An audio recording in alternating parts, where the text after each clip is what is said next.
Mana owner so buka ni? Tengok ni. Ni macam baru bersihkan ya? 3 November 2025 bersamaan hari Isnin, kita berada di lokasi Damansara Perdana PJU8 dalam operasi penguatkuasaan dan pematuhan syarat lesen. Tujuan operasi hari ini untuk melaksanakan tindakan ke atas premis dan aktiviti tanpa lesen. Kedua, melaksanakan tindakan ke atas premis yang melanggar syarat lesen, terutamanya halangan meja kerusi. Ketiga, melaksanakan tindakan terhadap premis yang salah guna petak parkir untuk aktiviti perniagaan. Keempat, operasi hari ini juga untuk memastikan tahap pematuhan kepada syarat dan garis panduan MPPJ termasuk aspek teknikal, kesihatan dan kebersihan. Dan kelima, tindakan penguatkuasaan yang meliputi aspek pematuhan lalu lintas.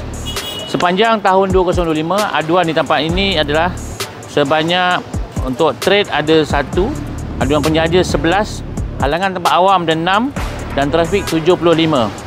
Manakala kompaun di kawasan ini yang telah kita keluarkan sepanjang tahun 2025 sehingga hari ini, kompaun 16, untuk penjaja 105, halangan tempat awam kompaun 91, iklan 26, trafik kompaun telah dikeluarkan 2387 dan kapit roda 1272.